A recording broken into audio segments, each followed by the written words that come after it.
amuoa baba yake na kutaka kumuoa mama yake. Karibu mpenzi mtazamaji wa channel yetu ya Hastenic Production, ikiwa ni hadithi ya kutisha na kusisimua inayomhusu kijana Moses. Kama ndio mara yako ya kwanza, usisahau kusubscribe, kulike, kushare na kucomment hapo chini. Tuanze. Mbeya ni jiji lenye mandhari ya kuvutia, milima inayozunguka na hali ya hewa ya baridi inayopooza mwili. Lakini nyuma ya urembo huu, mara nyingi kuna hadithi za kutisha zinazojificha gizani. Hii ni hadithi ya kijana mmoja aitwaye Moses, ambaye tamaa yake ya upendo ilimfanya kuvuka mipaka ya utu na kufanikisha kitendo cha kusikitisha sana. Moses alikuwa kijana wa miaka 23, mzaliwa wa Ifisi, Mbeya. Alikulia katika familia yenye maisha ya kawaida. Baba yake Mzee Caleb alikuwa mkulima na mfanyabiashara wa mbao, wakati mama yake Bi Janeth alikuwa mama wa nyumbani. Lakini kuna jambo ambalo halikuwa la kawaida katika familia hii. Moses alimpenda mama yake kupita kiasi, sio kwa upendo wa kawaida wa mtoto kwa mzazi, bali kwa hisia zilizokatazwa na jamii. Tangu akiwa mdogo, Moses alijihisi kuvutiwa na mama yake kwa namna isiyoelezeka. Kila alipoona jinsi baba yake alivyokuwa mkali kwa mama yake, moyo wake ulijaa hasira. Alijihisi kama mlinzi wa mama yake, mtu pekee ambaye alistahili kuwa naye. Mzee Caleb hakuwa mtu mwema. Alikuwa na hasira za haraka, mara nyingi alimpiga mkewe kwa sababu ndogo ndogo. Moses alijua kuwa mama yake alikuwa anateseka, lakini hakujua cha kufanya mpaka siku ile alipopata wazo la kutisha. Usiku mmoja, Moses alimsikia mama yake akilia chumbani. Baba yake alikuwa amemnyoshea mkono tena. Ilikuwa hali ya kawaida, lakini siku hiyo ilimchoma zaidi. Alikaa kitandani akitafakari. Ghafla wazo moja likamjia kichwani: baba akifa, mama atakuwa wangu.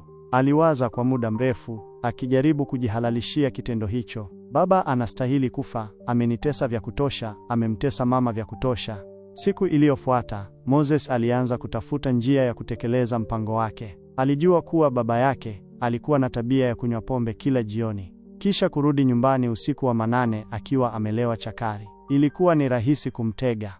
Alinunua sumu ya panya kutoka kwa mganga mmoja wa kienyeji aliyekuwa akijulikana kwa mambo yake ya giza. Alitengeneza pombe kali kwa kutumia gongo, akaichanganya na sumu ile na kuiweka kwenye chupa ya Mzee Caleb.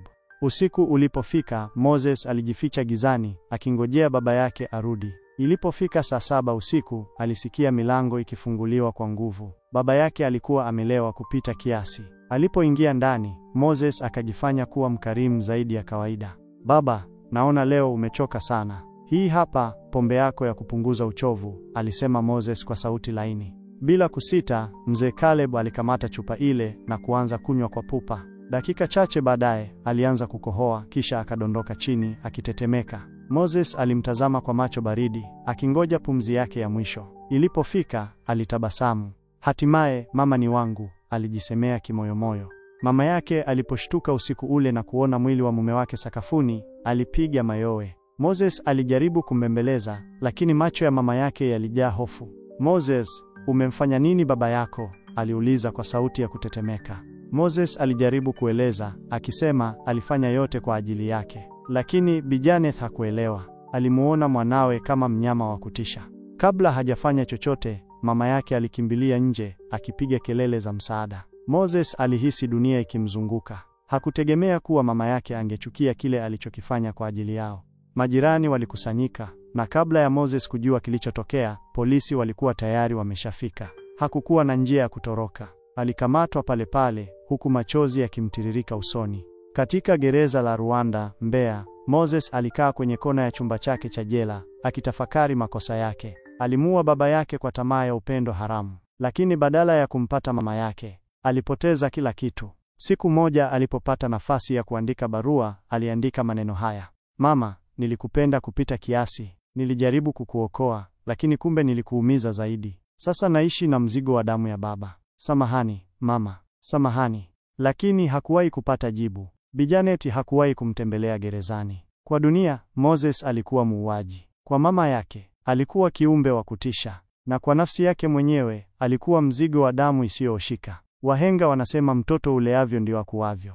Umeionaje hiyo mpenzi mtazamaji? Asante sana kwa kuwa nasi Hastenic Production. Mpaka hapo hatuna la ziada. Usisahau kusubscribe, kulike, kushare na kuacha komenti yako.